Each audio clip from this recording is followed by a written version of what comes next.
Tapa here again. Today we'll be looking at Boros Bully. Here it says Boros Monarch, but don't mind that. This is Boros Bully. Boros Bully is the first deck. The first deck that we are going to be looking at. That's two colors. We also saw Boggles, but that mana base was a bit funky, a bit different. It was mostly mono green with some splashes. Basically splashing for all other 5 colors, so it was mostly a mono green deck. This, on the other hand, is a 2-color deck, right? You have spells in both colors. In the sideboard, you even have a double color red, and on the main deck, you have double white. So you have to have a good mana base for you to support both double white and double red. So let's go with, I have a bit of a cheat sheet here about what to look at. So we will start starting with the game plan of this deck and what this deck is trying to do. These two are different builds of the same deck, but yeah, it's mostly more or less the same. I'm going to be working with this mana base here instead of the other one, because here it doesn't have an Ash Barrens, and I want to take that into account, just in case you are wondering how to work with Ash Barrens in your deck. You have this as a bit piece of information about how to count this and all that, because it's a bit wonky of a card. So with that in mind, let's get started with this deck and what it's trying to do. So we have most of our spells are white. We have Thraven Inspectors, Secret of the Way, Squadron Hawk, and some other curve toppers in the form of Palace Sentinels, Guardian of the Guildpact, and Battle Screech. We have removal in the form of bolts and similar cards like Electricity and Seal of Fire, and some Journey to Nowhere and Oblivion Rings to finish up some bigger threats. Then we have Rally the Peasants and Prismatic Strands. I'm not going to be explaining what each of these cards do, but because that will take a lot of time, and that's not the main point of this video. But Prismatic Strands is a wonky one, so I will explain this one. This is it's a bit of a fog effect, right? But it can also be protection for your cards, like if you attack with several Secret of the Ways and your opponent blocks in a way that they trade, for example, you can flash in a Prismatic Strands and make them be a good trade for you, because all your Secret of the Ways aren't going to receive any damage if they are both the opponent's creatures are of the same color, and you will be going in a good direction there. But also another thing that happens with this card is that you can also be a counter spell for a removal spell of your opponents, so that's important. And then on the all the other wonky cards are Rally the Peasants. This is an Anthem effect with flashback, so it's great with Faceless Looting, because you can loot it away and then use it when it's good. But it can also be a bit of like this deck has kind of quote combo finish, where you have several tokens, flyers, then attack and cast this and flash it back and hit for a 5 for each token, right? Because it gets +4/+0, and with just 4 tokens you are dealing 20 damage, and conveniently Battle Screech and Squadron Hawk put 4 tokens into play eventually. So this deck has kind of that combo finish. You only play 2 because you want to find it with Faithless Swing when it's important. Having several of these effects, it has a bit of a diminishing returns kind of thing. And the other wonky cards and the other curve toppers, that doesn't look like an aggro cards, right? This is a 2/4 that when it enters you become the Monarch, and this is a card that has protection from monocolor. So what are these cards doing here in tandem with Secret of the Ways and Anthem effects? Is really like a hot mess of a deck, right? Well, the way this deck works is it's a mid-range deck, but it can also be seen as a aggro deck sometimes, right? So it's one of those decks that plays the aggro role when it needs to, but it can also play the control role if the opponent is more aggressive than them. So that's why I try to say that it's a mid-range deck, right? not always works as a mid-range deck. Sometimes it has some very fast starts and kills you in turn like, I don't know, 5, but sometimes it doesn't. So let's see how it accomplishes that goal. It has card advantage in the form of Faithless Looting, surprisingly, even though when you look at this card it looks like a disadvantage because you end up with one less card in hand than before, but since this card has flashback and the spells you can throw in the bin also have flashback, like Beto Screech, Prismatic Strands, and Ride the Peasants, this means that you can also have some advantages there. If you put a Prismatic Strands in the yard and draw another card for it, you basically draw a card extra there. So the way that this deck generates advantage is that way. You play your Faithless Looting and drop cards with flashback in the yard and draw other cards, right? Of course, it also has Battle Screech. This is not a 4-for-1, but it kind of is because, well, let's see, 2 1/1 bird tokens is kind of the same as a card. One token is not the same as a card. You wouldn't bolt the token and feel okay with it. But if you fire 2 tokens, you're okay with it, right? So this is basically a 2-for-1. This always is a good card if you can protect your monarchy and you have fog effects and a lot of tokens to do so. Then this card can also just close up games that the opponent is very low. And then the other cards that generate advantages are Treven Inspector, that is basically similar to a Secret of the Way. It's a 1/2 that draws a card eventually. And a Squadron Hawk that also works more or less the same as a Battle Screech. But it can also be a bit of a synergy with Faithless Looting. You can discard Squadron Hawks if they aren't good, because a 1/1 flyer, as we said, isn't like totally worth a card. So if you discard this instead of another card, it's kind of drawing half a card, kind of, if that makes sense. So the ways that these decks work is that it tries to be aggressive. If it can close up the game that way, awesome. If not, then they can just sit back behind a wall of tokens and win the game with the monarchy. So that's very interesting. So one important thing of the sideboard here, I saw this in several different builds here. I look at different builds and most of them play several Molten Rain. And that's something I believe it's important for this deck.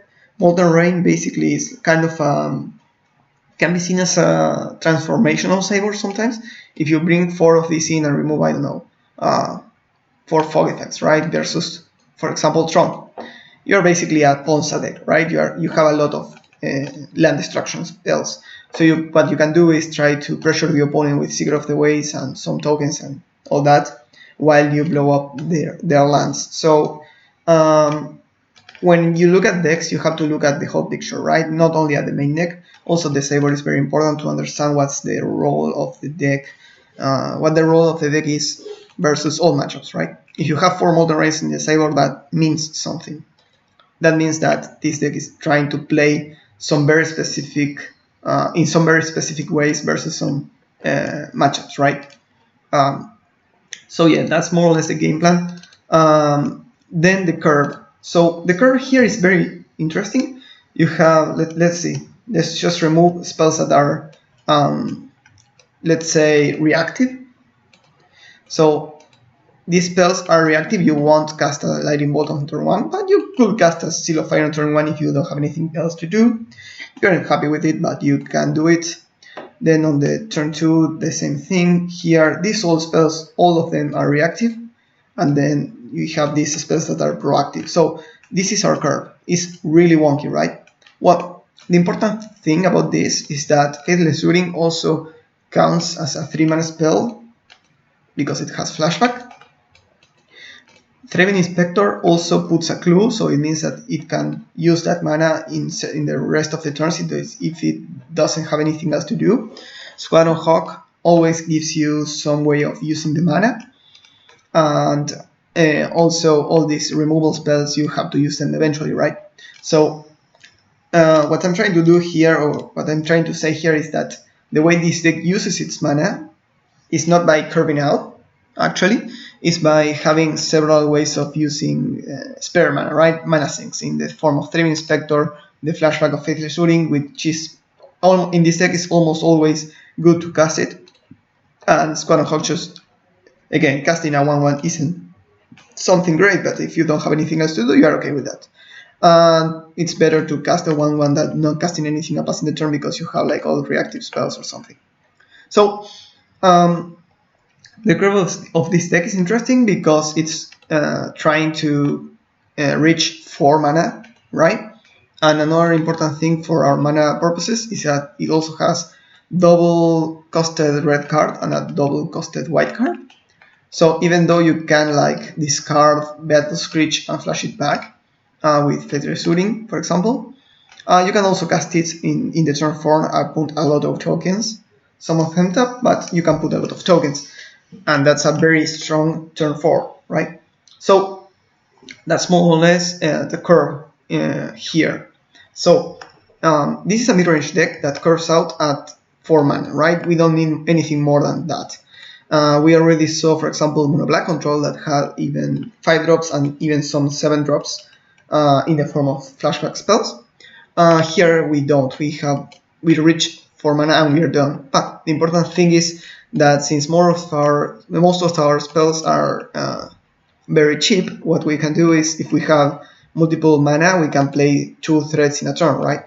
There's nothing wrong in playing 2 Secret of the Waves on turn 4. So sometimes curving out doesn't mean to have like 3 drops. This deck, for example, is very good and it doesn't have any 3 drops and it jumps right into 4 drops, right?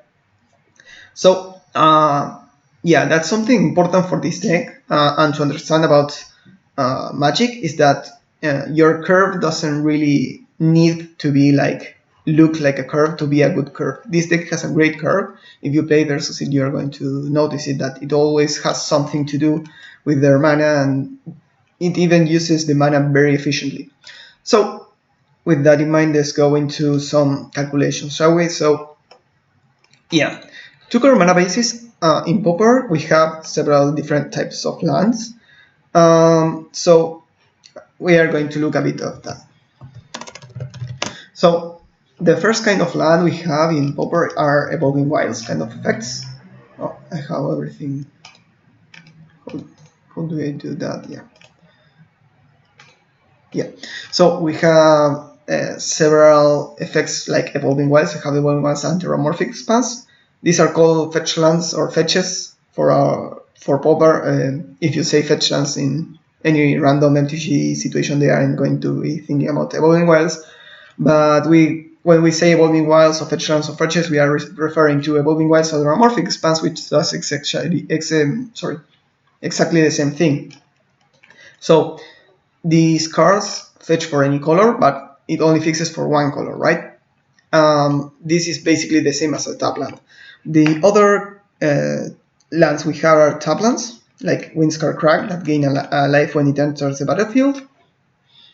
Then we have Ash Barrens, which is a wonky one. It can be a land that enters untapped and adds a colorless mana if you need it. If you're already fixed, then you don't need to cycle it. But if you aren't fixed, you can instant speed cycle it for any basic land, sorry. So this is one of the strongest effects in Pauper. It's very important for the Manabases, this card.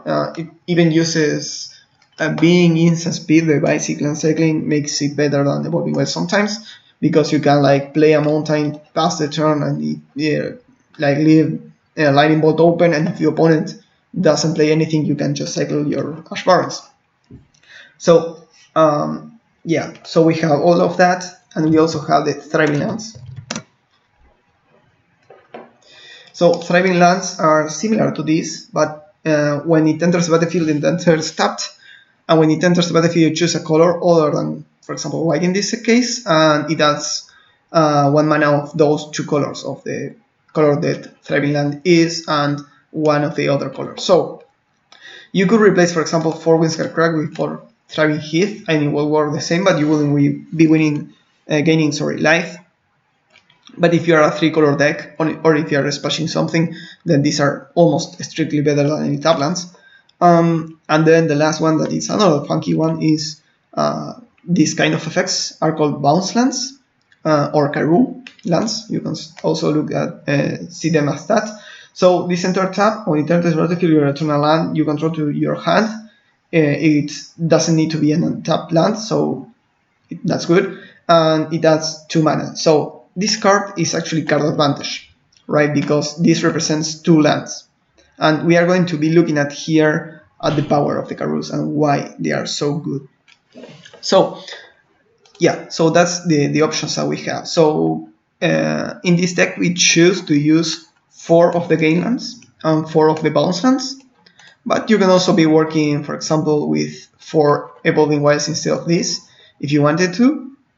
But I believe bounce lands are very, very important for this deck, and we'll be looking at why. The first important reason is that this allows you to play a land and also get a land in your hands. So this means that you can lure it away with Faithless Looting, trading it for another card, basically making it you made a land drop and you also draw a random card, right? So that's very good. But it also helps you reach your 4 mana with less cards. So if you have this in your opener hand, it means that you have 4 lands.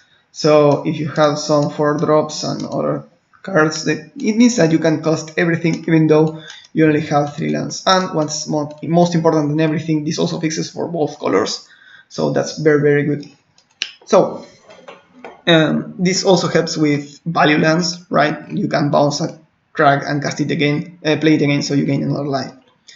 And you can also bounce an Ash Barrens and cycle it away. So with this in mind, bounce lands has a very important role in our format. So let's start doing some calculations. I don't care about that. Yeah. So since we already saw what our deck is trying to do and what the curve is and all that, what we want to have is like 1 red mana at least starting turn 1, 1 white mana at least starting to turn 1, and we want to reach 4 lands at least, and we want to have double red on turn 3 and double white on turn 4, right? And we want to accomplish that with the least amount of tap lands possible, right? So it's a very difficult calculation. Let's start by doing some math. So let me refresh this. So let's start with, we want 1 white source in our opener hand. So the way we do this is count all the white sources, right? So these are 15 different white sources. So we put population size 60, number of success 15, sample size 7, and we want 1. So we have about 88% of that happening. So let's start with my race. White turn 1, about this. And at least in this build is the same thing if we want to have mountains here. Because in this build we have the same amount of plains and mountains. We have 15, so it's the same thing. So an important thing to note here is that I'm counting Boros Garrison and Ash Barrens as turn 1 lands, which isn't correct, right? The Boros Garrison mana, you couldn't use it until turn 3. So if we remove that option here, right, let's see how many do we have. So we actually have only 11 sources for each color, which is low if you do the calculation.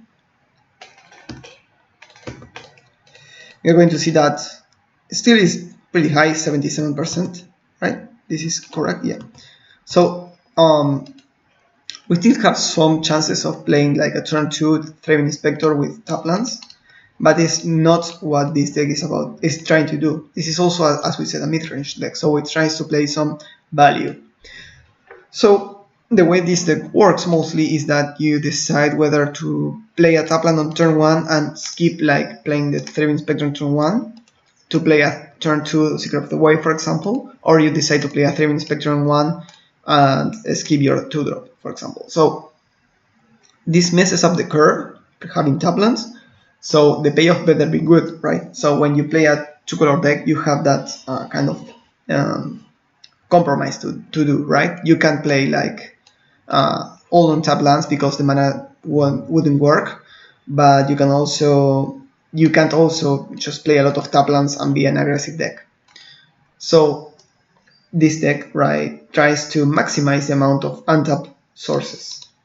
So if you see a difference here with this deck with, for example, Boros Monarch, I'm going to look at this build that it's probably outdated, but it doesn't matter. We're going to look at Radiant Fountain, Boshuka Bog, right, Secluded Step.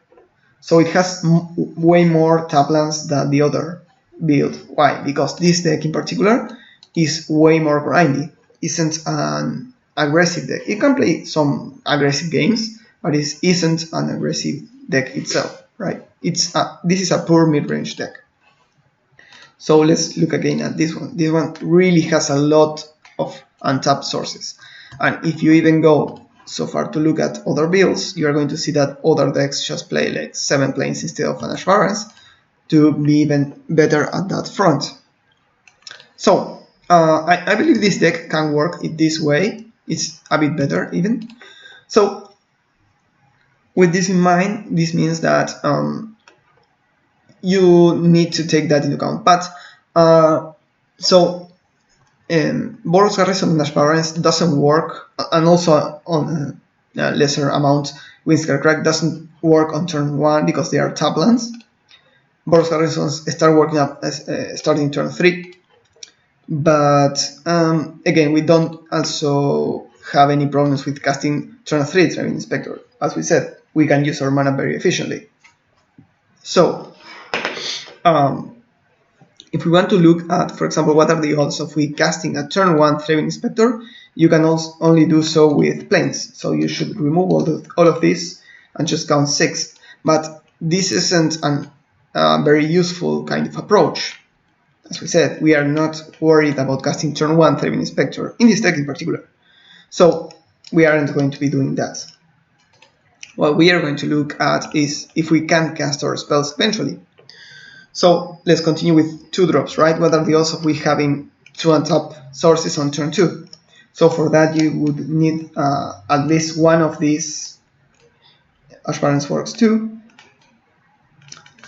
one of all of these manas, which are 13, and also one of these tap lands. So it will be, you need one of 21 and one of 13. It's a bit more complicated than that, but this works. So it's about this number times 21, the same calculation but for 21 lands. And you multiply them and you get this number. So this is more or less the amount of the probability of you having 2 untapped mana on turn 2. Again, this isn't perfect because I'm not taking into account that if you can draw with these calculations, you can draw 2 times the same planes, for example, but it's more or less the same thing. So yeah, so it's going to be about 80% of the time that you're going to have 2 mana untap for turn 2, which is very important. Yeah, the calculation we need to do it now is to see if we can reach 4 mana efficiently with this mana base. So the important thing here is that Boros Garrison counts as 2 lands. So if you have these cards in your hand, it counts as 2 lands. As we said before, if you have 2 sources and 1 Boros Garrison, you have 4 lands in play. You have 4 mana sources. So we need to take that into account in this calculation. So the calculation is going to be similar to what we did with calculating how much mana each cantrip represents, but instead Boros Garrison always counts as 2 lands. So instead of doing 21, we are going to do 25 because it's 21 plus 4. So it's 25.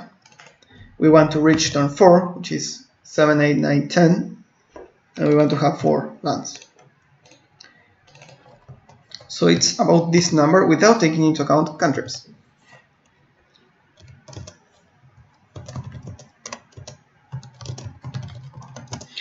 Yeah, so now we should take into account cantrips. So how much mana each Faithless Rooting represents. So in order to do this, we do the calculation we did before, which is remove one of the lands to cast a spell. So it's 20. we remove from the population size both cards, so it's 58 because it's one faithless looting and one mountain. And the sample size is going to be 2 because we see 2 cards with one faithless looting, and it's about this amount. So each faithless looting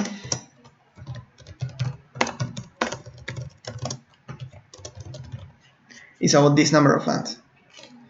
You can also be a bit more fancy and take that into account. You could take into account that Boros Garrison counts as 2 lands for looting 2. So you could do 24 here, but it's going to do more or less the same number.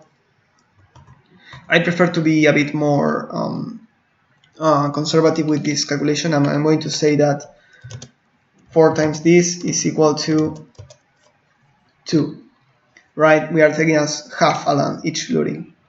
I try to do this because these calculations aren't perfect, and we try to have like a lower bound of this. We don't want to put in too much confidence into our looting effects and cantrips to find our lands, right?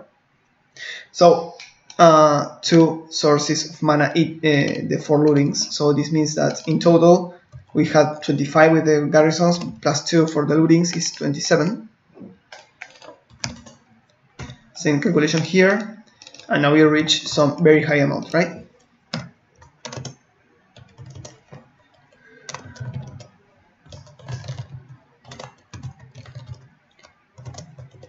This is only with looting. So the other draw effects that we have are the flashback spells from looting. So you could add 2 more, right? Because each looting you can cast it from your graveyard. So you could be adding more, but you should need to also take into account the probability that you have a faithless looting in the graveyard, which is very complicated to do. So I'm not going to be taking those into account. And also the draw from Thraven Inspector. So that's a bit more than this, right? It's probably around 80%, which is very acceptable, except especially when these are 4 drops that you don't mind casting on turn 5, let's say, right? These are very, very high impact cards, and even Battle Screech can be discarded, so you can even see it like this. So the way that you can also like don't mind this so much, right? To have 4 drops that you don't have like, I don't know, 85% of chances of casting them, is having the cards being so impactful and that you don't really mind if you cast it later. Like Palace Sentinels is great when you're on turn 4 and your opponent really can't contest it, but you can also play it a bit later after you cast all your other spells, right? So you have more things to block with. Same with Guardian of the Guild Pact. Sometimes you need it to stop like an Ogre Magangler that is trying to kill you really fast and this can block it forever, or you need to contest a monarchy, but this also is okay on later turns when it's just a 2-3 that holds the ground down, right? So and also, as we said before, we had so many mana sinks in this deck that you don't really mind wasting having a couple of bricks in your hand until you find your lands. And even then, we have a very high chance of having enough mana to cast them. So, yeah, that's more or less everything we need for amount of mana, right? So, with that in mind, let's go into calculations of colors of mana. So this is similar, right, to what we said before. It's going to be, we have 15 sources of white, for example, for Battle Screech. So we do the same calculation here, but instead of 4 we need only 2. It's about 80%. So color for Battle Screech. But if you want to know what are the odds of you casting Battle Screech, it's actually a bit trickier than that, because you need to also, sorry, I didn't take into account cantrips here, so let's go into that. We need to know how many white sources are each faithless looting. So, oh, I also did this wrong, so, oops. Yeah. I think I also missed this, if I recall correctly. Okay, it's a bit different. Yeah, so let's just update that. This means what I said before. So yeah, let's do this calculation again. So this is the color for battle screech. It's a bit lower, and now we need to know what each faithless looting is able to see about this.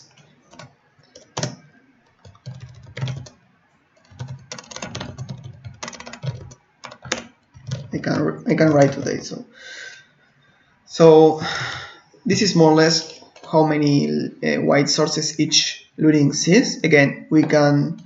It's about 4 times this. Is more or less 2. It's a bit less, but you can also flash it back. So, and an important thing is that if you don't find white for battle screech, you can always just discard it and cast it from your yard. So even just the probability of you having a looting and a battle screech in your hand is just a good sequence for you, for sure.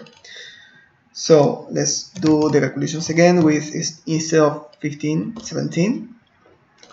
An important note here is that bouncelands don't add 2 whites, so this doesn't help for this particular calculation. So this is the amount of sources taking into account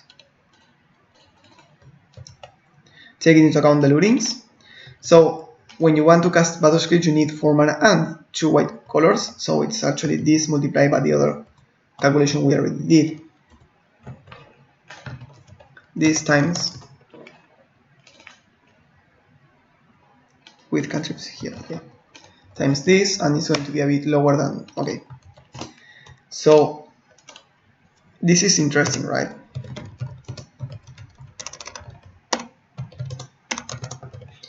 So yeah, but as we said before, even though this card is a bit harder to cast than others, you also have the ability to just discard it to Faithless Looting and be fine with it.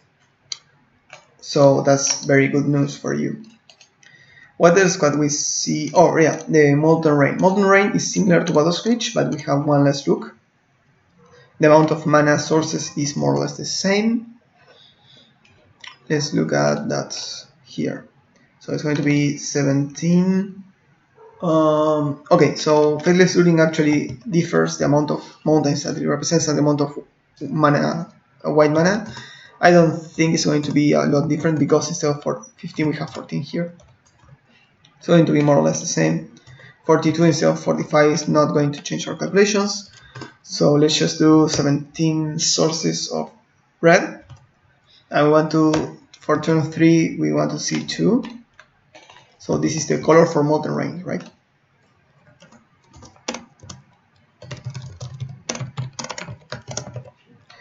And we multiply that to the probability of you having 3 lands on turn 3, which we saw we had 25 lands. Sorry, 27 plus the Faithless Looting. I want to see 9 cards and we want to see 3 lands, which is going to be 87%. We do this multiplication here. It's going to be more or less the same amount, 70%, which is a bit low, right? But it's something that you can get away because it's such a high impact card in your post cyber battles. That's why I kind of enjoy having one extra mountain, right? The other builds had one less mountain for another planes.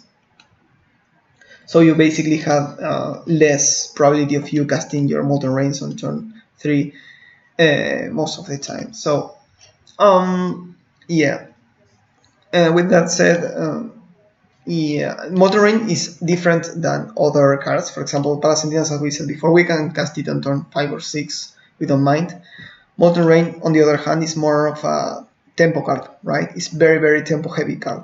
You are trying to set up your, to push the opponent back in mana, so you can kill them with Secret of the Waves. And they can't answer it because they don't have enough mana, right? You're making them stumble here with Molten Rain. So it's very important that these cards are cast on turn 3. So if you can add more red sources for your deck, if you are playing, especially if you're playing more, a lot of Molten Rains, right? It's such an integral part of your plan to cast this on turn 3. Then add another mountain or 2. Another thing that you can do is change Molten Rain for Stone Rain, for example. so you are more able to kind of cast it on turn 3 without having too much trouble with the double red pact. So yeah, I think that's it. I don't think I missed anything here. I for sure did, but I forgot really what what I wanted to see. So another important thing of this deck that I wanted to stress isn't important to our analysis, but it's something that I want to say anyway, is that this deck can get away with playing like Electricities and Oblivion Rings in the main deck, which are a bit narrower kind of answers, right? If you're playing against, I don't know, mono black control, Electricity doesn't do anything at all. It's really, really, really bad. It's your worst card in the deck. So that's why Faithless Looting and the flashback of Faithless Looting really help with this deck and make it kind of work perfectly. I've seen even in some instances where this deck was very popular, that people play like 2 Electricities to fight the mirror, and they can always lure it away with only 1 Faithless Looting. Even if you had 2 Electricities in your hand, you can always lure it away for random cards. So this giving basically cycling to each card in your deck makes it really makes you being able to play like get away with playing these random one-offs and a bit narrower cards like Rally the Peasants. Again, some matchups is bad when you're against and a very aggressive deck. This doesn't really help you block better, for example. So, well, it does a bit, but you get what I mean, right? So yeah, that's mostly it. I don't think I missed anything. So thank you so much for watching the video. Let me know if I missed anything or if you have any questions about this. I'll try to answer in the comments. So yeah, thank you so much. See you next time.